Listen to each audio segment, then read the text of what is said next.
All right. Hello, everyone. We are officially live, and today we're going to be talking about 14 huge mistakes to avoid when buying a franchise. So, this is a really important topic, as you can imagine. I literally just had a conversation today with a franchisee who said, I found out today, this person's already bought the franchise brand. I found out today that the franchisees on average were only making about 12% profit margin. And that's the good franchisees. There's a lot of franchisees that are actually unhappy in the system. So the point of today is to help you learn the 14 mistakes to avoid when buying a franchise so that you can not just avoid buying, the wrong franchise, but you can make sure you buy the right one that is in alignment with your goals and that can give you the proper return on investment and add to your quality of life, not take away from it. Now, I do 100% believe that franchising, and I have a whole slide deck that I'm going to walk you through. It's actually um, pretty extensive. So we're going to talk about some good stuff. Let's see. Let me go ahead and share that real quick. So this is what we're going to cover today, and hopefully the top's not cut off. I think we should be. Yeah, I think we should be okay.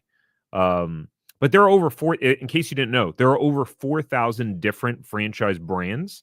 And food, like most people think of food when they think of franchises, there's franchises in every industry you can imagine.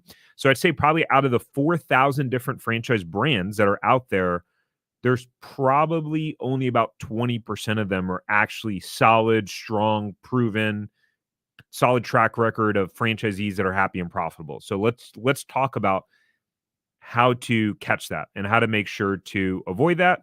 So we'll go ahead and dive in. So, like I said, although franchising is one of the most proven business models in the world, every year franchisees fail, and every year people buy franchises that they regret. And so the reality is, there are 4,000 franchise options, but most of them won't meet the criteria that you're looking for, and many of them don't have a track record of happy and profitable franchise owners. And sometimes it's actually the ones that have the biggest names that are actually the worst to buy. Sometimes it depends. We'll walk through that here. So, and I pulled this out of one of our programs that we have for clients. So it's talking about the entire section of finding the right franchise. But our focus is helping people reduce their risk to ensure that you make a decision that sets you up for success when buying a franchise. All right. Um, by the way, all right, let's just dive in. If you have any questions, Mitchell, what's up, man? If you guys have any questions, go ahead and drop them in the comments towards the end. I'll see how many of them that I can get to and answer. So drop any questions that you have. And as you're tuning in, actually, let me know what city and state that you are tuning in from. That would be awesome. And we're going to walk through this one by one. This is actually, by the way, out of our Franchise Buyers Academy. We have this is like one little segment in it, so you can check that out if you want kind of the shortcut to all of this. Let me just drop the link there for you while we're going through with this, and then we will get on with the show. What's up, Jerry from Tampa? I'm in Orlando, so not too far from you. Ahmad in Fresno, cool, California, 3 hours ahead. All right, so let's dive in. And again, if you guys have any questions, go ahead and drop them as a comment, and we'll go over it. Antoinette, Woodbridge, New Jersey. That's funny. I grew up in Woodbridge, Virginia. Sweet. Let's rock and roll. So, one of the first mistakes to avoid, and they will get deeper and deeper. Some of these may seem like top level things, but some of these are going to be like pretty technical. Whoops. There we go. All right. So, scouring the internet, Googling what are the best franchises or what are the best franchises in this industry, or what franchises make the most money. The reason why this is a huge mistake is because the information that you get is never going to be really detailed or accurate, right? And there is no quote unquote best franchise. So the way to think about it, and really at when everyone and their mom who's marketing franchises or trying to generate leads of franchise buyers, they're all paying for that search term.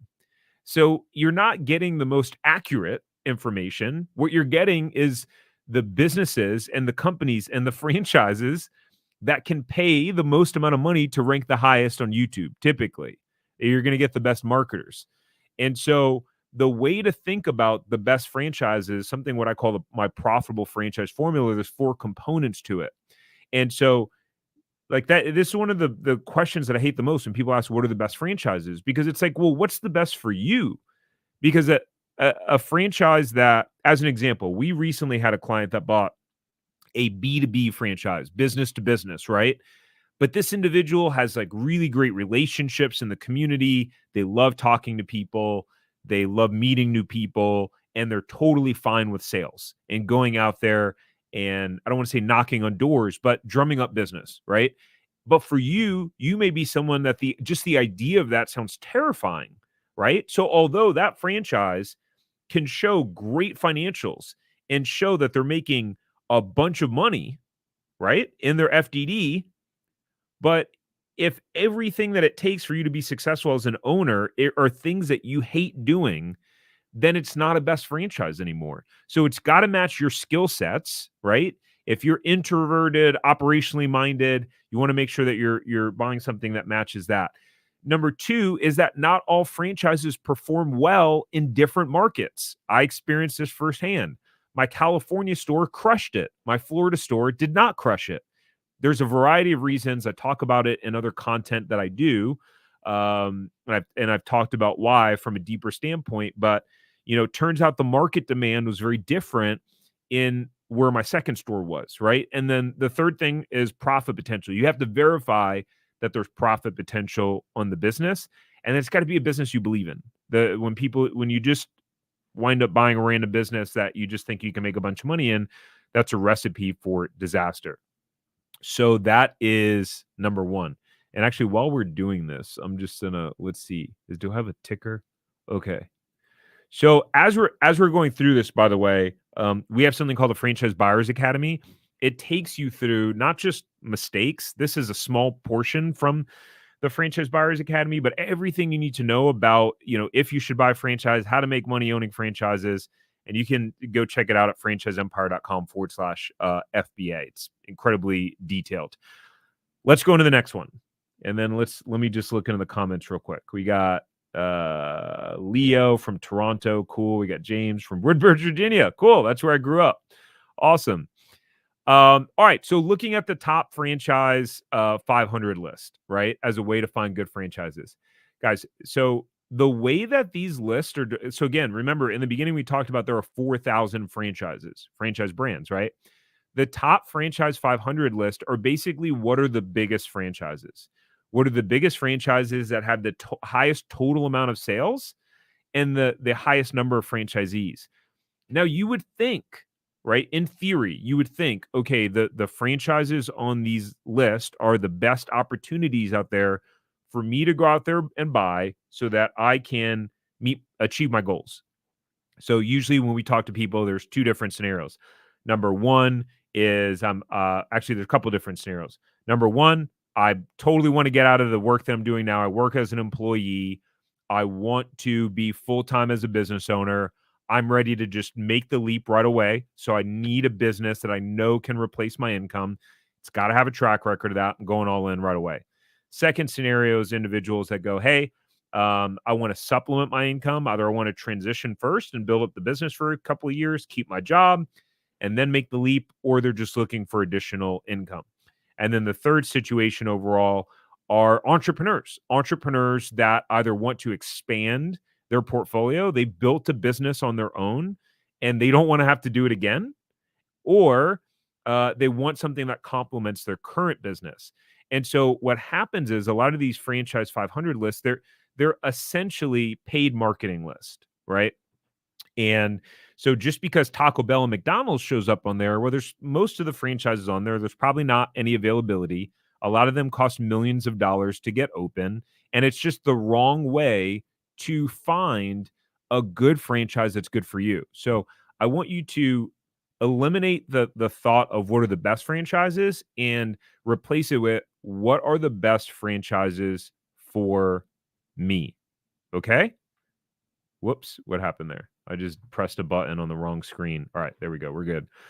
So what you want to do instead is you want to use a proven process, just like buying a home. So as an example, when you go to buy a house, you typically, right, you want to get broad information around categories like, hey, okay, maybe you want to know the general best areas to live in, right? But then you have to actually go see and check them out and create a criteria, and you follow a proven process. So you don't just randomly drive around looking at homes, or I don't know, do you?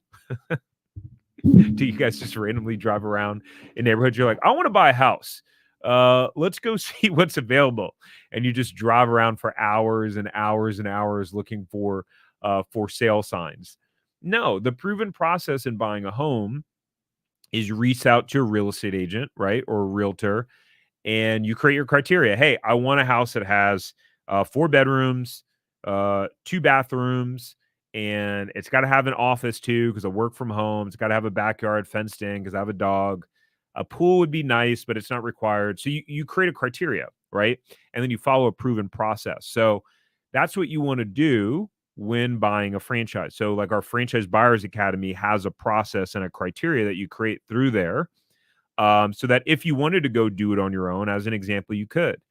The other thing you can do is you can work with like a franchise broker or franchise consultant, right? They generally act as like a real estate agent, and they'll go out there, help you create a criteria and kind of find franchises for you.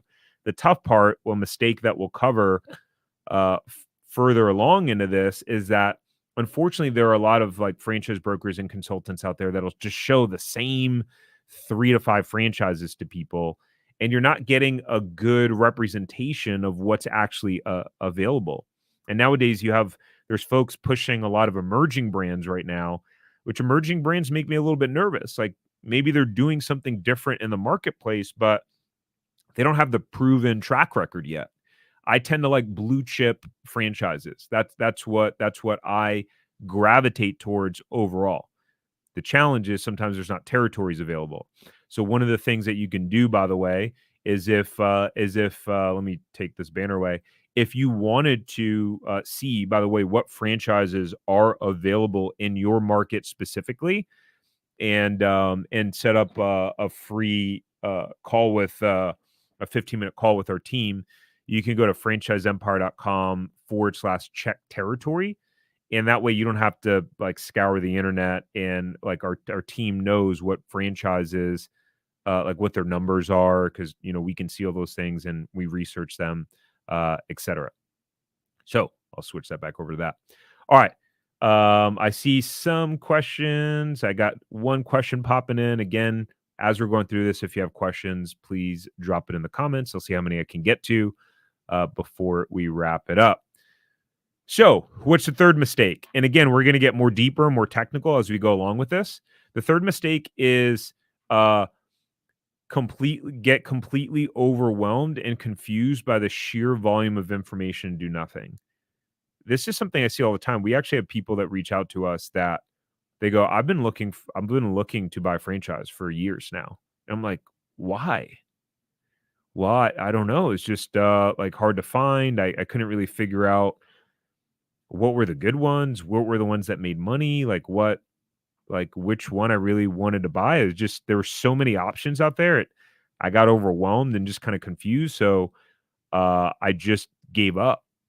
And I'm like, oh, that's really interesting. So that's definitely not the way of going about it. Our average client, they when they start working with us, they get introduced to the franchisor within 2 weeks, that they wind up buying, and they sign their franchise agreement in less than 4 months. The longest part is due diligence. Like literally they're starting a conversation usually around 2 weeks after working with us, and then Then it's you go slowly and methodically through due diligence. We'll talk about that more later. A lot of people do it opposite. They find a franchise, they get really excited, and then they buy it, and people will regret it because they moved too quickly and they didn't know how to do due diligence. So really, the process that you want to use instead of getting confused and overwhelmed is we narrow it down to three main parts. You want to focus on finding the right franchise, right? So having a specific criteria, and knowing exactly what it is that you want, what it is that you're looking for, make sure that it matches that criteria, just like you would with buying a house. Again, I want this many bedrooms, I want this many bathrooms. Generally, I want this amount of square feet, right? So there are things that are non-negotiable for you in your criteria, and there are some things that are negotiable for you in there. It also requires a little bit of introspection on your part and some analysis so that you can figure out, okay, what problems do I want to solve in my marketplace? What aligns with my skill sets, my goals, etc. Then once you've narrowed down to 3 franchises, so our advice is never vet more than 3 franchises at one time. And you want to go deep rather than wide, meaning in due diligence, you don't want to just casually do your due diligence. You want to dive full in. And we'll talk about a little bit about how to do that in a minute as one of the mistakes. Because really, you want to get as fast as possible to what's called franchisee validation. That's when you get to the point in the process of looking at a franchise that you get to talk to the other franchise owners and you can find out what is it really like owning this business. Are you actually making the amount of money that the franchisor says I can make or the FDD says I can make, etc. Right? And then after you sign your agreement, you want to get launched properly. So there are 3 distinct phases, and people mess up at either phase. I've seen people that chose a great franchise, but then they sucked at the launch part because of a variety of issues. But well, that's another thing. That's another topic for another conversation. So like in our zero to profitable franchise system, which is like our flagship process that we use with our clients, we have a very specific due diligence and vetting process that we walk them through and that we help them through. So there's none of this like getting confused and overwhelmed because you have a methodical process. If that makes sense. This is another mistake I see is that people will wind up working with franchise consultants and brokers who just push the same 3 to 5 franchise brands. This drives me crazy a little bit. And I saw this. So my background is financial planning. For anyone that may not know that, I had my investment licenses for 15 years. I got my investment licenses starting when I was 19 years old. Series 6, Series 7, Series 63, Series 66. And so I was a financial advisor for many years, and I would see it with financial advisors. You'd have advisors that they had like the same 3 investments that they'd pretty much recommend to everyone. And, there's hundreds, if not thousands, of different investment options out there. And I thought it was a real disservice to clients, like narrowing it down to this cookie cutter approach. And so what happens is there's franchise consultants and brokers who, number one, never have owned a business in their life. So I just think that's a little bit ironic, personally. But then they'll just push the same 3 to 5 brands because they know that those 3 to 5 brands, they maybe think that they're good brands, or it's what's hot, right? And what's selling, and or what which franchisor has the best sales process. Anyway, so you really got to make sure to do your homework there. So the solution to that is, number one, choosing one franchise broker. Like shopping around, working with multiple at one time is it's like inappropriate. I see people do it all the time. You choose one. So you interview some if that's what makes you feel the most comfortable, and you stick with them. Like imagine you're working with multiple realtors at the same time, like having multiple people show you houses. That's not how it works. There's a professional etiquette for some people. For whatever reason, when people look at franchise brands, they're like, I'm working with multiple different brokers. I'm like, what? I don't know. Maybe that's how you roll.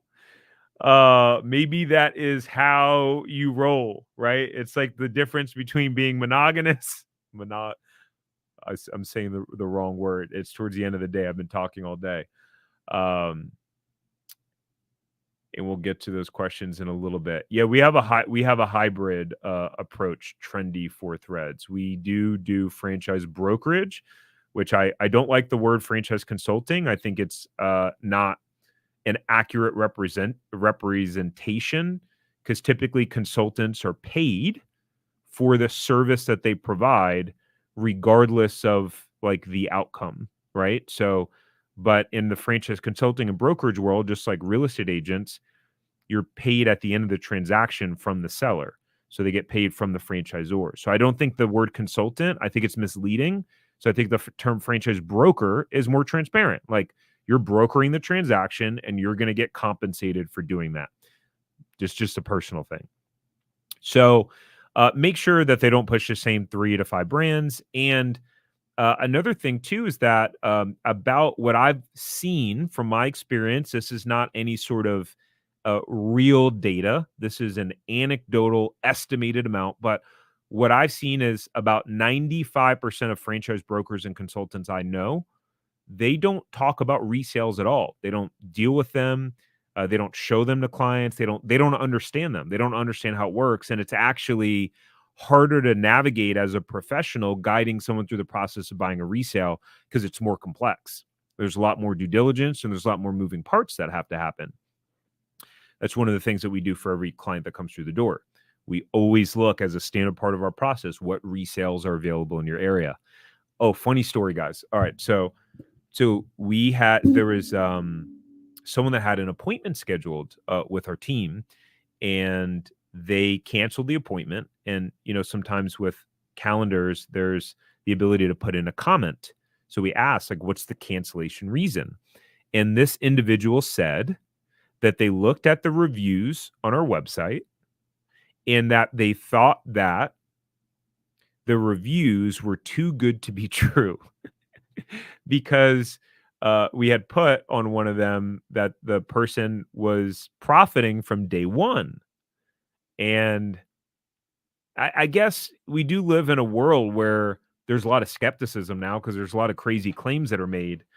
But I actually responded to that person. I mean, we have so many people that we communicate with. I typically don't, but I was like, well, that person bought a resale, a franchise business that was already profitable. So that's why they were profitable from day one. It's not anything too good to be true. I don't know. Anyways, I thought that was interesting. So I don't know if they've responded. That was yesterday, but there we go.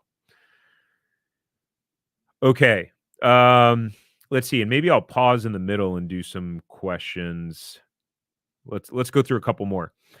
All right. So having preconceived notions about what type of franchises they want and being closed off to other options. Have you guys ever experienced this before?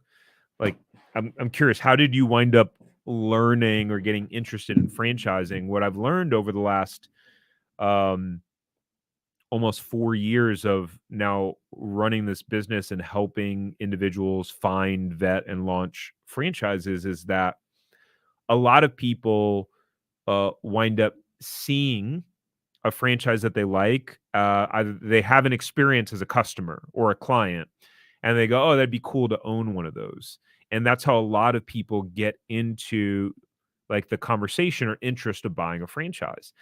And so, like, we'll have people that'll come in, they're like, "Yeah, I only want to buy, I'm interested in food franchises." And it's like, oh, "Okay, interesting. Like, tell me more. Why?" And what a lot of people don't know, as an example, this is a mistake that I made. When I bought my franchises, I was locked in on food and juices and smoothies. I had, this is part of why I teach all of this now. And so for anyone, I had an appointment with a guy. He actually became a client, and I think he said this term in the nicest way, but he was like, "You're a guru now." And I'm like, one, no, not at all. And I don't claim to have done everything right. So if you're looking for the person that goes, "I've done everything perfect in business and franchising, and I'm the most successful person," that's not me. I'll just be like 100% transparent. I'm very clear about that. I've made a lot of mistakes. And so my intention in putting out this content is to help you avoid making mistakes and some of the ones that I made. So as an example, what a lot of people don't know is that food franchises have some of the lowest profit margins in all of the different industries. Actually, food in general as a business segment outside of franchising is known to have very, very thin profit margins. And so sometimes they have really high, a lot of times, really high startup costs too. So typically, unless you're going to be an owner operator, you just so happen to find a food franchise system that has higher profit margins because of a variety of things, you really need to have at least 3 to 5 locations typically in food in order to make any sort of meaningful money. And a lot of retail models are like that too. So one of the things we have in the Franchise Buyers Academy, as an example, which is like a little intro course, it's a $27 course that we have teaching people the ins and outs of franchises. It's like over 4 hours of content. Took me months to create. I think it's crazy that we offer it for $27. But one of the things we cover there is the sales to investment ratio. So we talk about with retail brands and service brands, what are the ratios that you need to look at in terms of what the cost is to the average sales in the FDD and the item 19 if the franchisor shows that. Okay, that was the perfect segue. You would think I know exactly what's next. I don't, because it's been some time since I created this. All right. So what you do want to know is you want to understand the difference between buying a service-based franchise and a retail-based franchise.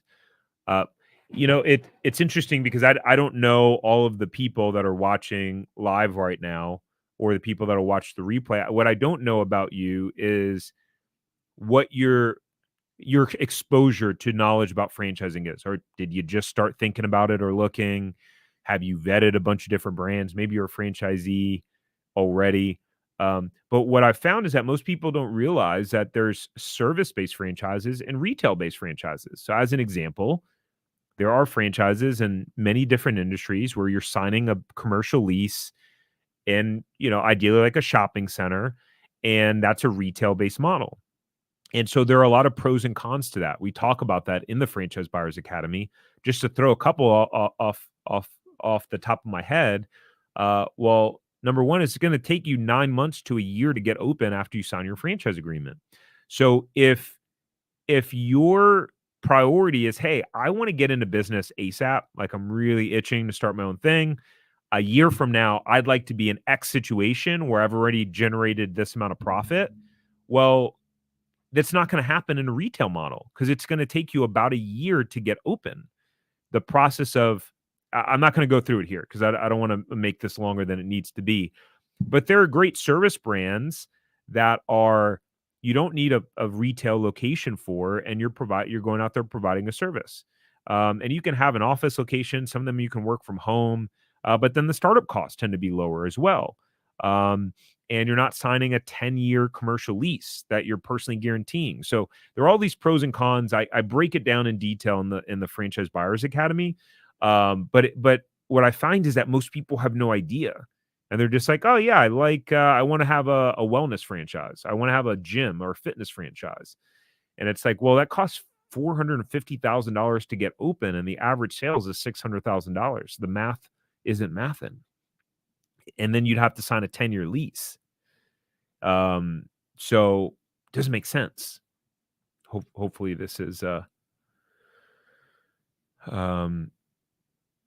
all right, so let's pause. I see we have some questions. Let's pause and take some questions for a second. So, all right, Apex, what are some here? Ooh, I can do this. I forgot about this. All right, cool. What are some of the few franchises that are in most demand, would you say, are in Florida? Do you think home care services or cleaning has good overall general numbers based on statistics?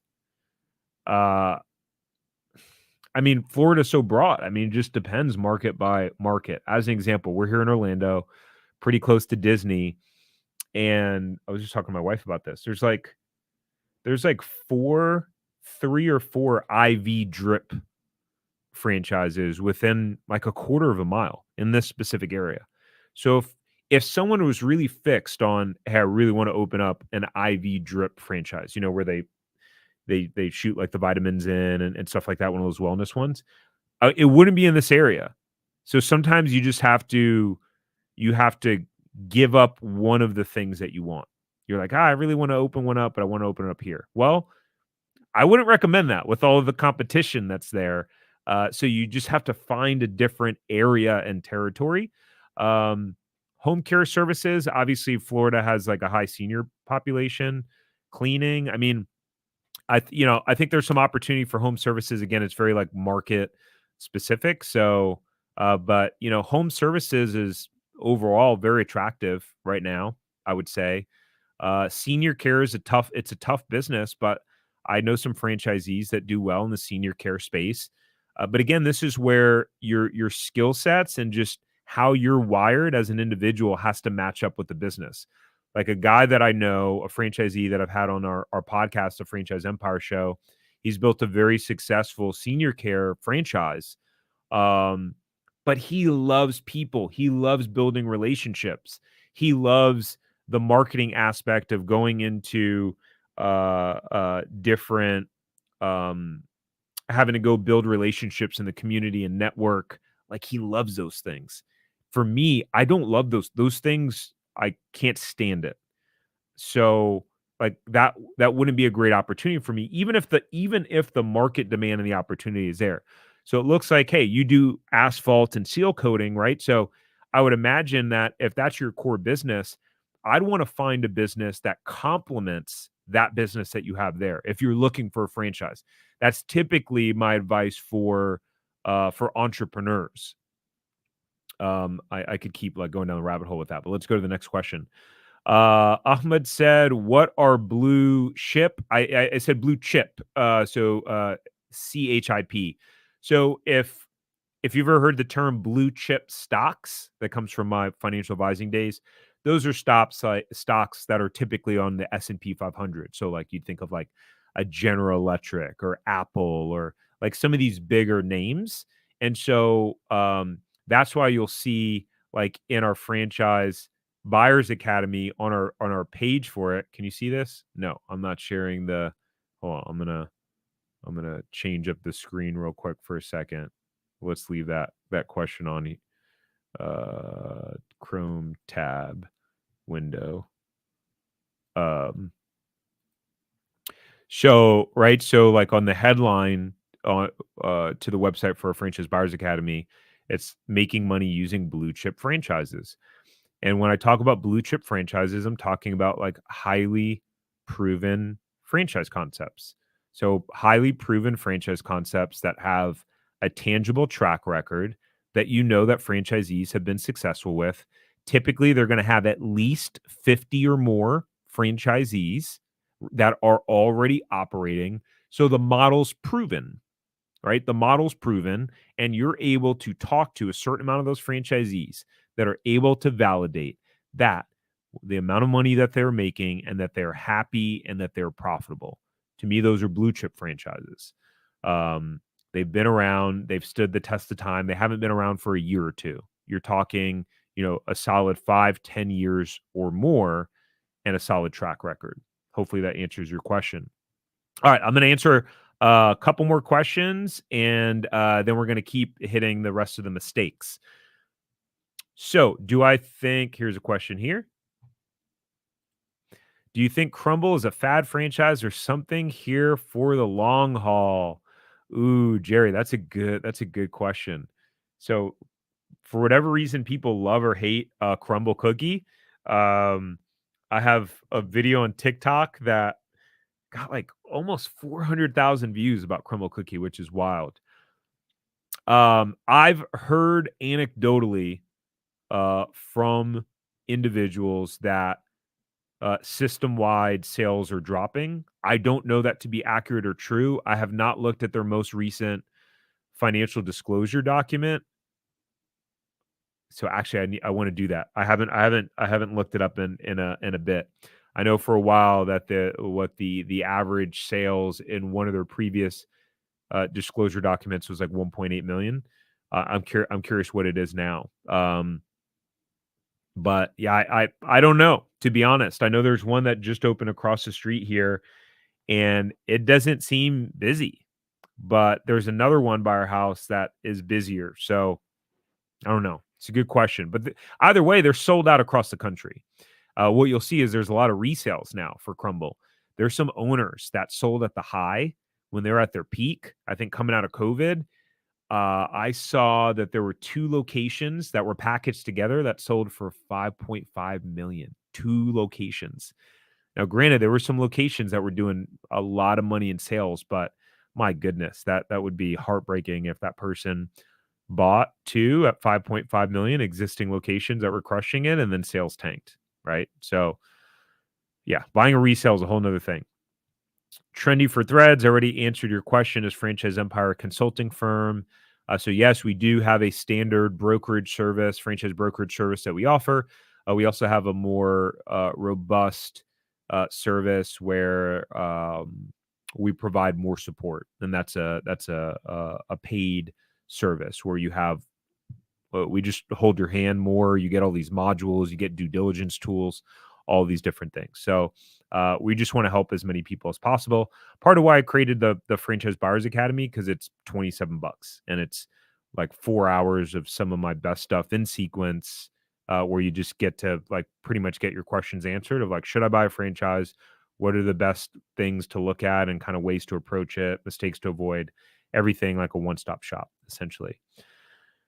Okay, I see some more questions. I'm going to continue on with this for a second. I'm going to jump back to some of the other questions that have popped up. So not getting any help in the process and trying to do it all by yourself. So in my experience, we used to have like this pretty robust due diligence service that it was like a paid consulting service for people that already found a franchise and was already in conversation with them, and um and then we'd help them do due diligence, like handhold them through it. What we found, and what I found, is that every time people go out there looking on their own for franchises, about 90% of the time they were looking at something that was stupid. That was like it blew my mind. Like, why in the world, out of the 4,000 options out there, why would you want to put your life savings into this? I'm talking about people finding food franchises that have one franchise. And they're like, I love it. It's so awesome. The owner's so great. I want to be a franchisee. I'm like, that is a really dumb idea. Personally, that's my opinion. So it's important to get guidance through the process overall. There's just a lot of different nuances. So my recommendation is to get guidance from experts with franchising experience. It's the franchise brokerage and consulting world is not regulated. Like, you don't have to have any sort of, I was just talking to someone today about this. You don't have to have any sort of licenses in order to do it. So, which is one thing. Like when I was a financial advisor, I had to go through crazy hard licenses, studying for the series exams, Series 6, 63, 7, all that stuff. So there's a certain professional standard there, but there's not in the franchise brokerage and consulting world. So it's a little bit of the Wild West out there. It's a little bit unfortunate. We see it all the time. People come to us having worked with brokers and consultants that were just literally just had a quick conversation with them and just emailed them like a few different names of brands and introduced them. And like, they don't talk to them ever again, or they don't really provide any guidance or support. And it's pretty sad, actually. I know I'm chuckling, but I'm laughing because it seems so moronic to me. It actually pisses me off, because this is a big deal. This is a really big deal. So you got to do your homework, and you don't want to be rushed through the process as well. Doing due diligence is the longest part of working with our clients, and it usually takes a few months because we want to make sure that people do it right and correctly. So let's move on to the next one, and then we'll keep hitting some questions. Another key one, guys, is this is a basic one, but it's choosing a business because you love the products as a customer. Anyone been guilty of this yet in terms of franchises you were looking at? Look, at the end of the day, enjoying a product or a service is completely different than running the business operation. So this was part of our reasoning and getting into the juice and smoothie space. Although I had some other better legitimate reasons as well, like the market demand was there. There was a tremendous amount of pent up market demand. Um, but part of it was like, oh, we make juices and smoothies at home all the time. Guys, like building out a $340,000 store and overseeing that and having a staff of 15 people and being open 14 hours a day and having food and a walk-in freezer and a fridge and having a team of teenagers or kids that are in college, and it's totally different. Just because you like sipping and consuming the beverage, running that operation is it's just night and day. So don't choose a business just because you love the product as a customer. It certainly could be one of the components, right? You could say, "Oh, I had this great service and I think the service makes a lot of sense in my market," right? Um, but generally it's about so here's another story. So I talked to a guy recently. This guy's super successful. He owns a actually I have my card right here. I just saw him today. He owns a brokerage company helping people buy apartment buildings. And so if you're watching Joe, it'd be funny. And so he's very successful, and he at one point looked at an Orange Theory franchise. Now, Orange Theory is probably the most prolific fitness franchise out there, and there's franchisees that have done very well with that brand. Um, but it's not complementary to his business at all. And so but that the reason why he was looking at it, because he was like, oh, I love going to Orange Theory. Their workouts are great, their system's great, da da da da da da. Well, it turns out he probably would get his best bang for his buck and investing in a franchise that's complementary to his existing business, right? So what you want to do is you want to use a proven process like the profitable franchise formula, which I talked about before. So as opposed to just being like, oh, I love that product or service, let me buy it. You have a specific criteria, right? So that criteria is skill sets, belief, demand, profit potential. All right, we're gonna dive into some of the other juicy ones. So we'll hop in quickly.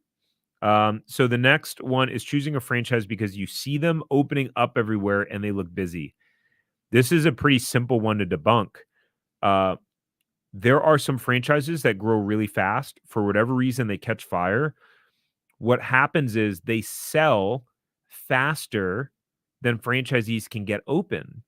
And so what happens is um, there's not as much of a track record as you think.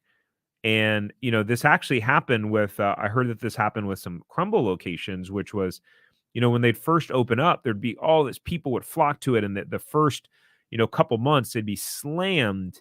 And then sales would slowly taper off as the excitement kind of dwindled down. And I guess maybe as people felt guilty, realizing that the serving size they post on their wall for 150 calories is actually for a quarter of a cookie. Who eats a quarter of a cookie? So realizing that the cookies are, 6 to 800 calories, they're like, I don't know, maybe I'm not going back. Or maybe they go, okay, I spent the $5 for a cookie. It's not worth the hype or the buzz. But guys, there's economics to these businesses. Just because a business looks busy doesn't mean that they're profiting. Like, it doesn't mean that the economic model of the business makes sense. There are businesses and business owners that I've talked to where I'm like, you look slammed. They're like, yeah, but I'm not making any money. I'm like, what do you mean you're not making any money? Well, because my costs are this and my costs are this, or my rent's too high. So what you need to do, again, comes back to proven process. You need to use a proven process, and you need to talk to at least 5 to 10 franchisees before buying. At least 5 to 10. We have people that they'll come in and they're like, yeah, I know a franchise I want to buy. I'm like, oh, cool. Awesome. So, did you get the FDD yet? Like, what did the FDD say? Like, oh, I don't have the FDD yet. Like, hold on, but how do you know you want to buy the franchise if like the document that you're supposed to do your due diligence with, you haven't even got it? But okay, all right. Besides that, so how many franchisees did you talk to? I've talked to one, and the franchise the franchisor is the one that introduced me to them. I'm like, oh wow, you're in for some trouble. So you want to talk to at least 5 to 10 franchisees so you can confirm what's going on. You can talk to them and find out what's happening. All right. Let's keep rocking and rolling. Are you guys getting value out of this, by the way? Is this helpful? If so, let me know in the chat or the comments below if you find this helpful at all. My intention in coming on and doing this is to help you avoid making a bad decision, to help reduce your risk, and just put you in the best opportunity to succeed. That's my intention. I know that a large percentage of you will never communicate with us or a brand or our team, and that's perfectly cool. Like, I just want to help educate, help put the information out there, and some of you will take it and use it, and hopefully you like when you do, you'll send me an email or leave us a comment and go, Tarek, I followed your advice. I bought a franchise. Life is good. Everything's going great. That would be awesome. And for those of you who want access to like more of our condensed information and process, again, I think the best place to start is the Franchise Buyers Academy, because it gives you the best, highest level in sequence information that you need to figure out how to own a money-making franchise, kind of what criteria that you need to put together, the numbers that you need to look for. We dive into specific franchise options and we pull up the numbers, we go over the profit margins, we go up how to scale them, how to hire. It gives you like the whole shebang. And it's only $27. So I think it's like the best place to start. Easy to consume too. It's in this format. Again, this is one module from the Franchise Buyers Academy, right? So if you think this is helpful, and that link's there, franchiseempire.com/FBA. All right. So the next problem is overestimating how much you think you can make and not understanding the difference between gross sales and EBITDA, which is earnings before interest, taxes, and depreciation and amortization. That's a mouthful. So what happens is, I just see it all the time. Just the individuals don't know the specific criteria and boxes to check on doing due diligence. And so they just kind of wing the due diligence process, or they see in the FDD that, hey, the business is making X number of dollars on average, but there's a lot of asterisks and it's actually not really representative. They're leaving a bunch of franchisees out and they're just figuring out a way to report the best ones. Or it'll show that, hey, like the gross profit margin. And that's what I meant to put, not gross sales. I meant to put gross profit margin. So gross profit is just the number after your cost of labor and your cost of goods. There's still all of your other operating expenses out there. So people will see that there's a 60% gross profit margin, 50% gross profit margin, have no idea what that means. And part of why I can say this is because literally 10 years ago, before we bought our franchise, we signed a franchise agreement in 2015. 10 years ago, in 2014, I was scouring the internet, trying to look for franchises, doing it the wrong way, seeing these gross profit margins, like $400,000. You're making the gross profit margin? That's crazy. People are really making that much money. I had no idea. I didn't know what that term meant. I didn't know how it works. Now, some of you may think, Tarek, you're stupid. That's silly. Of course, we know what gross profit margin means. You'd be surprised. A lot of people don't. And if you already do, you're that much further ahead in your ability to then do due diligence, right? So you got to know the difference between some of these terms. That's one of the things we cover in the Franchise Buyers Academy too. I walk you through all of the terms that you need to know so you can be educated. Here's my theory, and here's the reason why I post some of our best content for free online, like this stuff, is because my belief is that to lead with education. The more education you have, the more knowledge that you have about how to go through the process, the do's and don'ts, the pros and cons, the formulas, the ratios, seeing behind the scenes how much money some of these franchises are making. I believe with that information, you become more confident and competent in the process. And through that confidence and competence, you're able to make a better informed decision, thereby reducing your risk and increasing your likelihood that you make the right decision and pull the trigger on something that will help align with your goals. That's my theory overall. And unfortunately, there's there's a lot of there's a lot of stuff in the franchise sales industry of just trying to get people to the finish line as quickly as possible without doing all of the homework and due diligence. And I just personally, I don't believe in that. So I guess whatever. And I plan on being more outspoken about this. Like, I plan on being more outspoken about what my beliefs are and protecting franchise buyers, because I'm tired of getting emails from franchisees that, we've never worked with, are like, hey, I'm struggling, or, I bought this franchise and it's not performing well. And there's some people where, as an example, I was in Boca, South Florida, this past weekend. I met a guy, super talented guy, had a great corporate background, and he bought a food franchise. And he's there working behind the counter in the food franchise. And he let us know that confidentially, my wife and I, we got talking to him that he was going to be selling the franchise, and I would imagine I understand why, knowing the food business, the lower profit margins, and that it was him and his wife working in the business. And as he's telling me about his background, I'm thinking, oh my goodness, it broke my heart that that was his experience with franchising, as a first business, because there were so many other businesses where he could have totally crushed it, that were in different industries, that were service-based businesses, that probably would have cost less to open, had probably showed higher average sales, had a better track record, and it just would have been more aligned to skill sets. Every day he would wake up knowing he's doing work that's in align with his purpose, or just work that he's good at and that he's excited to do, as opposed to being behind the counter of a food franchise taking orders, right? So the way to solve that problem and mistake that we were talking about, by the way, is to just do a pro forma. A pro forma is a spreadsheet of financial projections. There are ones that are super complicated and complex. You don't have to do it. You could do a back of the napkin pro forma, right? Where you're estimating, you're just projecting out numbers. What do I think my sales would be? What do I think my expenses would be? In order to get that sales projection, what's my average ticket, meaning average amount that my customer pays me? How many of those do I need in order to do that? How much do I need to spend on marketing? You just basically estimate and project all of the numbers. Guess what, ladies and gentlemen? I didn't do this before buying our franchise.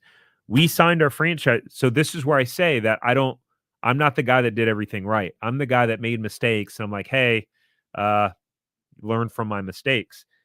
Because we signed our franchise agreement, and then the franchisor gave us a pro forma, and they're like, fill this out.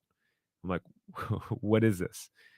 And it looked very complicated. I had no idea what it was, how to fill it out, how it all worked.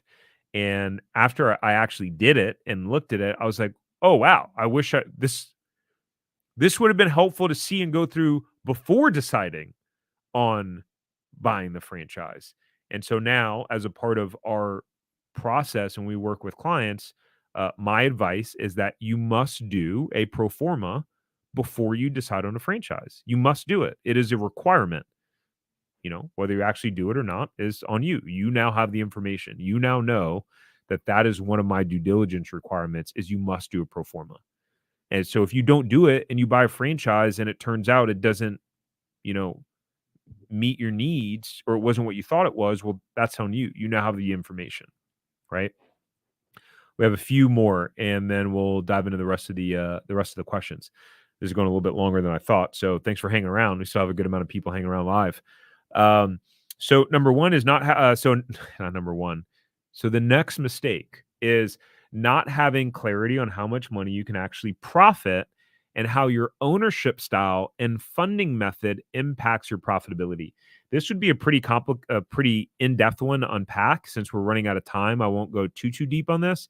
But if you run the business as an owner operator where you are the manager of that business, you're going to show a totally different profit margin than if you run the business semi absentee, meaning you're not the one working in the day to day of the business or managing it, and you hire a manager.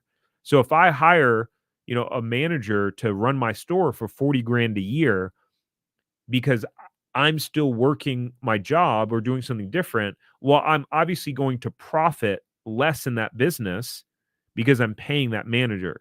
And then it really depends on, you can manipulate. Here's the thing that you guys need to know. Profit really doesn't matter. It doesn't matter because you can manipulate profit and how profit shows in a profit and loss statement. To Trendy for Threads points, it's all about total owner benefit, right? So someone could show, as an example, you could look at a profit and loss statement for any business, right? And see that at the bottom it says net income, AKA another term for profit, is 30 grand. And you look at that profit and loss statement, and you go, oh man, that person's only making 30 grand a year in their business. But it turns out they're actually on salary too. So their W-2 wage that they pay themselves is, let's call it, maybe that's 80 grand. So the total owner benefit there is already 110 grand, but the profit and loss statement shows they're only making 30 grand in profit. So it's not a true representation of what the owner is actually making. Then when you actually start looking into it, you look at the profit and loss statement more. Again, this is just a hypothetical example of a random business, right? You look at the profit and loss statement more, and then it turns out that this business owner pays for their health insurance out of their business, which is $1,000 a month. That's another 12 grand a year. That's another 12 grand you add as owner's benefit. It also turns out that they took a vacation that they combined with a work trip, and they were able to write off, and that cost 10 grand. And that's on the profit and loss statement. So you start adding all those things up, and that's what the total owner's benefit is. So this is where the devil's in the details, really, in a lot of these things. So you have to understand that stuff.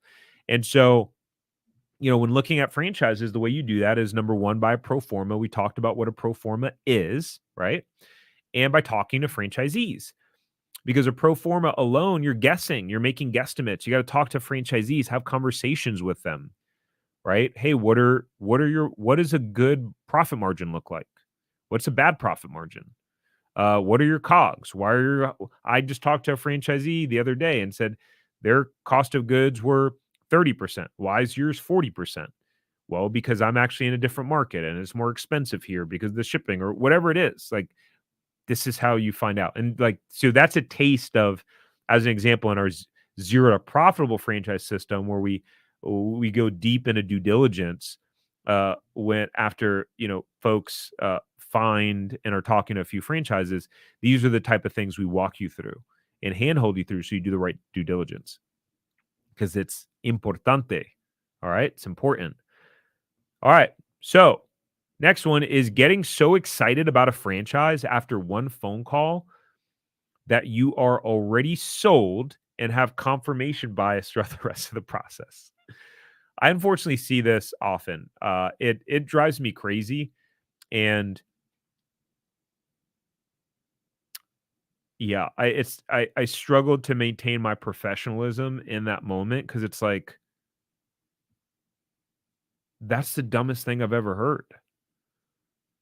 Like, I've literally had people that have had 1 or 2 meetings with the franchisor. Again, haven't got the FDD, haven't talked to franchisees, and they're like, "Yeah, that's the franchise I'm gonna buy." I'm like, "What do you mean? You haven't checked any of the due diligence boxes." And part of it is just that people are uneducated, right? They just don't know. They don't know the process, and that's why I put content out like this, so that you can be educated. So you got to do your proper due diligence, check all the boxes. Again, we have a whole due diligence system. It's phase 2 in our zero to profitable franchise system. It's the meatiest part of that program is due diligence. So there's a whole bunch of components out of there.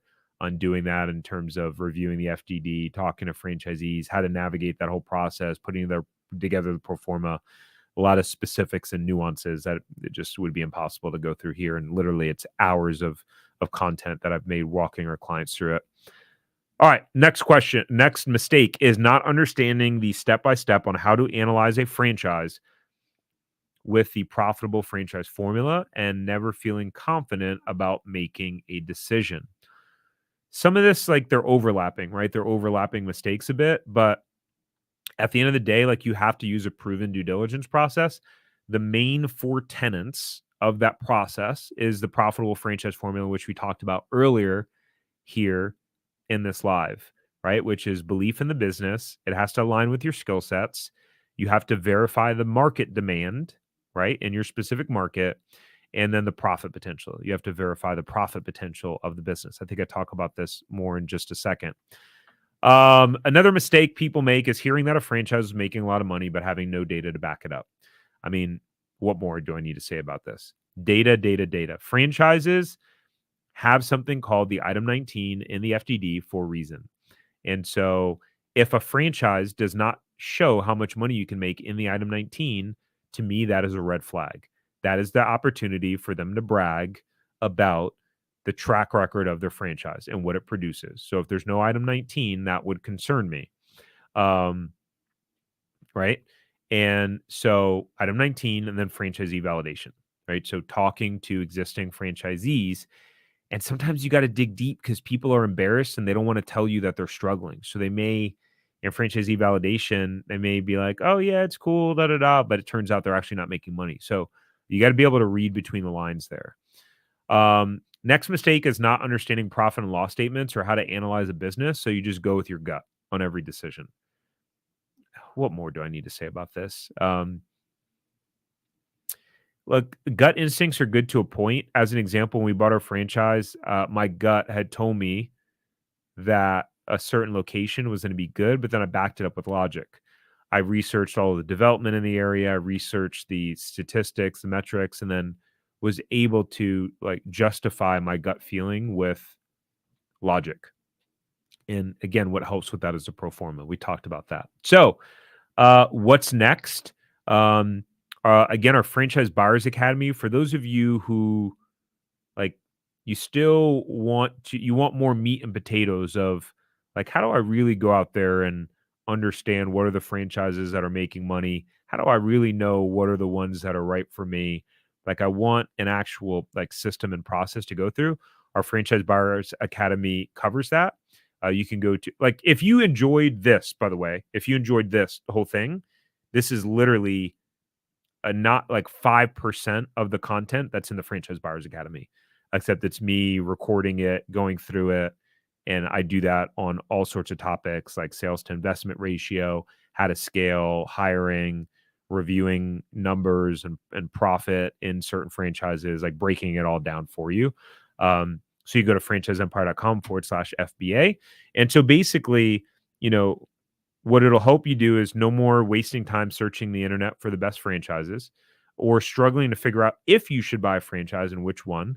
We have a lot of people that go through the Franchise Buyers Academy and have a totally clear idea now on like, yes, I do want to pursue franchising because now I have a clear reality of what the numbers look like and et cetera. And no more pushy franchise salespeople, right? Like you're just, yeah, that's not cool. Trendy for Threads question: does the academy complement working with the seasoned consultant? Yeah, 100%. Yeah, 100%. Because it's just impossible for someone to cover the level of detail and nuance that's covered. I mean, it took me months to put the Franchise Buyers Academy together. We tested it. We ran it as a beta first. We got feedback, then made changes. So I think there's about 4 to 5 hours of detailed content that's literally broken down in like PowerPoint format. So yeah, it's impossible. This is part of why we use these education platforms and courses and videos for our clients as the foundation, because it's like, okay, we might have a 1 hour Zoom meeting. it's impossible to cover all of the nuances and details in that meeting. And then I'd be repeating myself every single day, day in, day out, day in, day out. So yes, it does complement. And so after the Franchise Buyers Academy, the result that you'll experience is one, you'll get a behind the scenes look into specific franchises and exactly how much money they're making. So we pull them up, break down the sales. For some of them, we break down the profit percentages if they're disclosed. And then I talk you through all that and how it relates to how you need to go about the process. You'll walk away for sure with a clear answer once and for all on should I buy a franchise? It'll provide you that clarity. Um, and then you'll also have proven frameworks for finding money making franchises. And we go over in there how you scale them into multiple units that can then be sold for a lot of money. So I literally break it down and show you how do you go from owning one unit to then owning multiple units. I break it down with service models and retail models. I explain how that funding process works, how it has to be staggered out. It's like, I think it's actually pretty cool. I nerd out on this stuff, by the way. This was Rodney. He had posted in a Facebook group that we have for some folks that he said the Franchise Buyers Academy was one of the best courses I've taken since researching how to start a franchise. As a matter of fact, it's one of the only courses that takes a deep dive into how owning a franchise can either benefit you or not be a good fit. Yeah, actually, that's a good point. It's not a fluff course. Like I lay out the pros and cons very clearly. So it's not the whole time being like, hey, franchising is the best thing since sliced bread. On the contrary, I wanted to lay out something so that people could save the time and not have to waste the time of doing a bunch of due diligence on franchises. So yeah, it's a good point. And the course had meaningful insights with real life experiences that had a lasting impact. Trendy for Threads, your question. Hey, what just happened? Okay, there we go. What's the average time to complete the academy? I think there's a total of about around 4 hours worth of modules. They're broken down into maybe like 15-minute chunks at a time, 15, 20-minute chunks. So we've had people that literally enrolled and finished watching it for the end of the day. It's all really just dependent upon you and how you want to consume it. You get lifetime access to it, so you can go through it, watch it as many times as you want. You can speed it up. So when I consume a lot of content or watch things, especially educational things, I'll put it on 1.5x speed or 1.25x speed.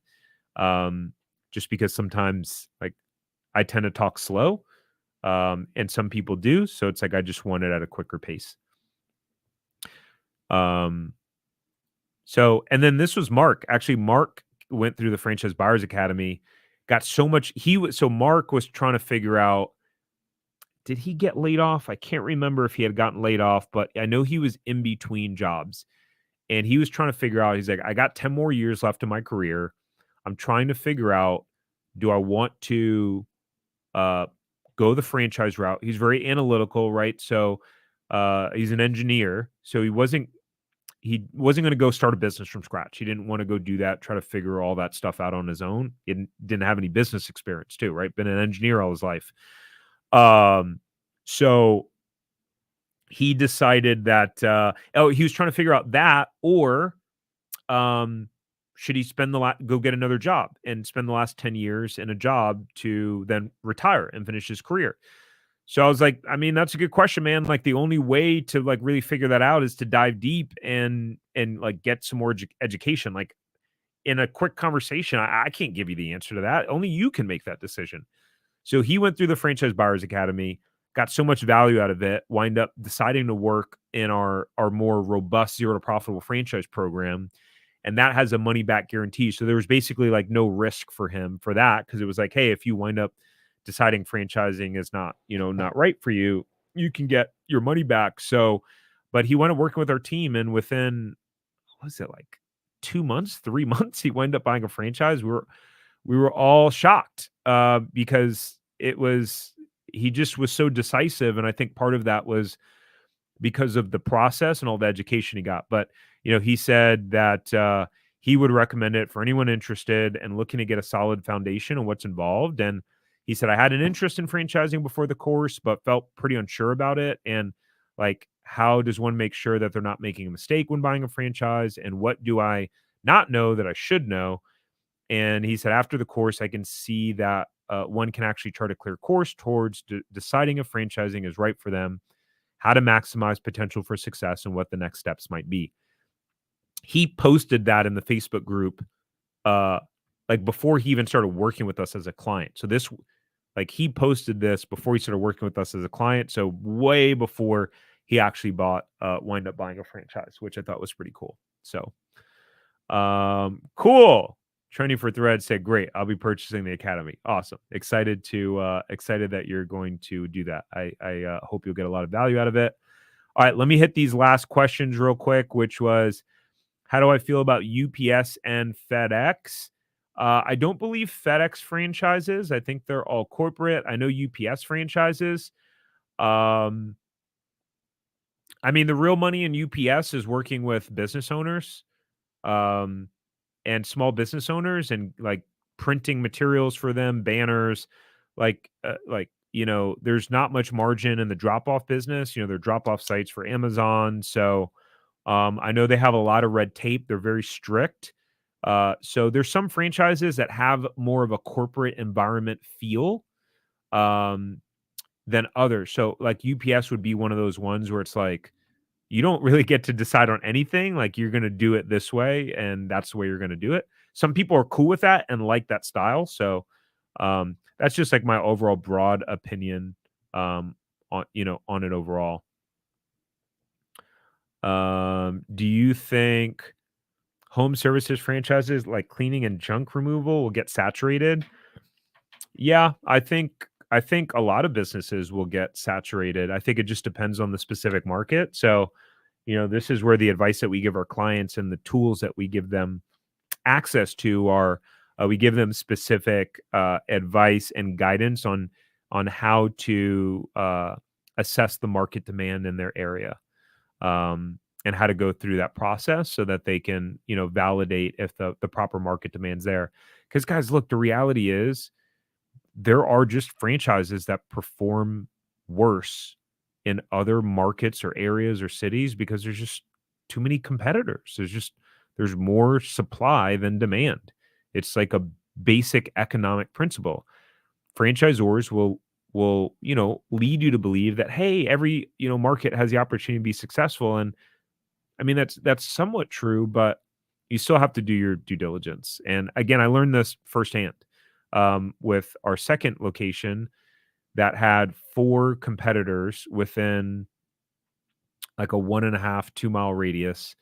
And we struggled there. And I had to bust my tail after buying that as a resale to increase sales 35%. Whereas our store in California, there was no competitors within a 5-mile radius, and we were busy from like day one.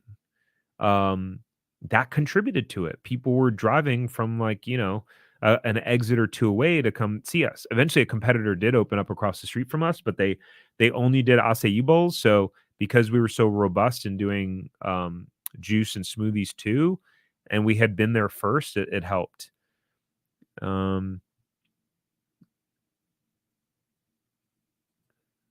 Okay, and I know we spoke about Florida home health franchises. We're currently assessing Homewell. Oh, here we go. Let's see. Or Touching Hearts at Home. Do I have an experience with any of them? No, I don't. I haven't heard of either of those franchises. What's your opinion of Neighborly franchises, Ahmad? Well, Neighborly is the 800-pound gorilla in the home services space. They're the largest home services franchisor. I think they have like 20 something franchise brands within that franchise system. I would say it's certainly one where like they're going to have the model spelled out with their franchise brands. Yeah, like you're going to know if it's proven or not. Just talk to a bunch of franchisees. They're going to be probably one of the more structured and strict franchisors because of how large they are and how many franchisees they have. So, if you want a little bit more of a a corporate replica environment, meaning just like, hey, things are kind of spelled out for you, then yeah, Neighborly, yeah, could be a good fit. They're definitely well respected, but you still have to do your due diligence. Again, like no matter the franchise, even if it's one like we do a weekly newsletter where we break down different franchises and we go over like how much money we pull up the FDD and like how much money they're making and stuff like that. And some of you probably have seen that. Even anything that we cover, like you still got to do your own independent due diligence, and you still have to validate that it matches the profitable franchise formula. So that you believe in the business, that it aligns with your skill sets, that the profit potential is there, and that the demand is there. So, yeah. Oh, wow. Lots of questions. Michelle, thank you. She said, I just got home. Best class this week. This was a good live. Awesome. I'm so glad. Um, Yesterday I was like, "Oh crap, I don't have a scheduled live. I got to figure out what I'm going to do it on." And so I'm glad this was valuable. Where can I find the link to buy the course? It's scrolling at the bottom. It's franchiseempire.com/FBA, but I'll drop it here again as well.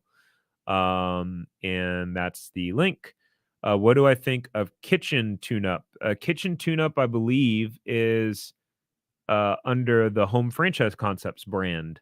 So although I don't have a deep knowledge of Kitchen Tune-Up per se, I know that Home Franchise Concepts, which is the parent company of Budget Blinds, I know that they're well respected and that Budget Blinds has had a lot of very successful franchisees. Um, so again, you still have to make sure it aligns with your skill sets. You still have to validate the profit potential. You still have to make sure the demand is there, and that you believe in the business overall. Do I see Pool Care, Pinch a Penny as recession resistant? That is a very interesting question. I would say sort of, because the base model of Pinch a Penny is the recurring income from uh, service clients, right? So you have a certain amount of clients um, that you that you clean pools for, like monthly or weekly, and it's a recurring revenue. So I don't think, generally speaking, no matter what's going on in the economy, I think people are going to want their pools clean. They're probably not going to change that. But I think a lot of pinch a penny as well is maintenance, or the service calls. So when things break, so pool pump's not working, heat pump's not working, those sort of things. And there could be some of those elements where people choose not to get something replaced if it's more optional, because of money. Um, so yeah, we actually have a client that we're coaching as we recently rolled out. We're only working with just a handful at the moment, but we have some current and past multi-unit franchisees on our team at Franchise Empire. And we've actually started coaching franchisees now. So we have franchisees that come to us so that we had a gentleman that bought a pool franchise business that was doing a pretty significant amount of sales, but it was a turnaround opportunity. It was actually owned corporately by the franchisor, and it wasn't doing well. It was being run improperly, and so he bought it. And so our team's actually been coaching him. He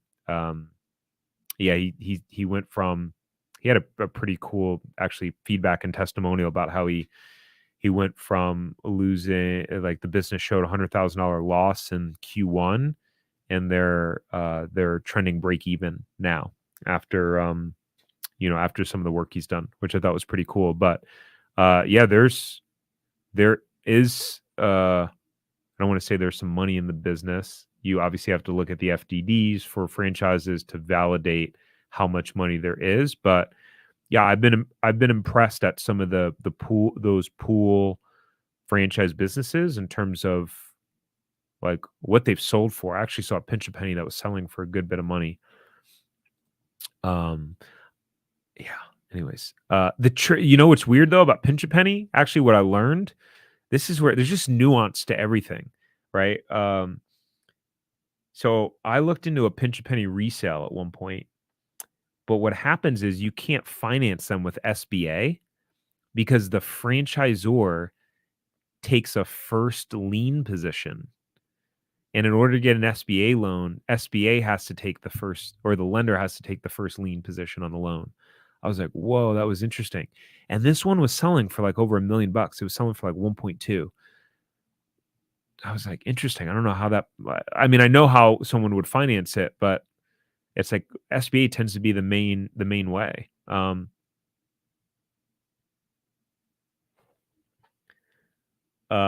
Let's see. We're becoming part of an emerging brand and tree service. What's your take on that? Also in roofing. Oh, that's a little bit too broad of you do your homework. My thing would be do your homework and due diligence against something that's not emerging. Like why choose emerging over something that's more proven and that has a longer track record? Like there has to be a very, very distinct reason why you'd be choosing an emerging brand. So that was this question here, just so you guys have a visual. Trendy said, I just got a notification that Crumbl is going to smaller cookies to try to boost sales. Yeah, and they just did a whole rebrand too. I think they just rebranded to Crumbl. So they're not limited to cookies because I think they're going to do other like desserts now, which I mean, good for them. They're adapting, and that probably has to do with the stories about sales dropping. Again, I don't know. I'm now gonna verify that. Maybe I'll do a whole video on that of me breaking it down and looking at the numbers and stuff. I'm curious. Do you think pickleball franchise and industry is a trend and is not pride for long-term outlook? I have no idea. I was thinking about that in the car the other day, actually, because someone on our team loves pickleball. I don't know. Yeah, I just don't know. It's like, some of being an entrepreneur is rolling the dice a bit, even with franchising, like especially if there's an emerging concept, like, people that bought into Orange Theory, a lot of those franchisees did really, really well. And so it was like, will it be a fad? Will it stand the test of time? Orange Theory has shown to have a cult-like following, and it has stood the test of time so far. But most fitness franchises like that don't. A lot of them have a life cycle. So I don't know. You're one of the few channels I watch trust starting to see franchise gurus pop up, which is concerning. Always enjoy the content. Awesome. Thank you. Appreciate it. Always just try to just provide helpful stuff. Can I reach out to you for that person's name? Trendy, what person's name were you talking about? I'm confused. What did I say? I've been talking for an hour and 22 minutes straight, so I don't remember. Oh, if you're talking about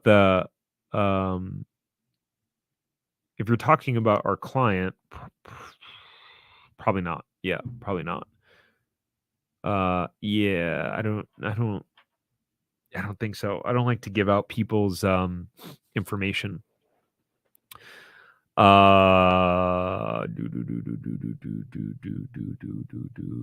Jersey based, but you would like Trini. Like my advice would be to talk to franchisees with Pinch a Penny, and you can find that information in the franchise disclosure document. So you'd want to talk to franchisees within that specific brand. Like the guy I was talking about, he didn't own a Pinch a Penny. He's with a different brand. Yeah, he's with a different brand. They already have five franchisees is not proven, Michelle. As a part of due diligence, you need to talk to 5 to 10 franchisees. So that's, I mean, it's definitely emerging. 5 franchisees is cool, good for them, but again, what's the benefit of going with a franchise brand that has 5 franchisees as opposed to one that has more of a track record and has 25 or 50 or 75? Or that's one of the mistakes people make. So I would just be cautious there. And when you wind up liking a specific category, my advice is to do due diligence on franchises that compare. That would be my answer.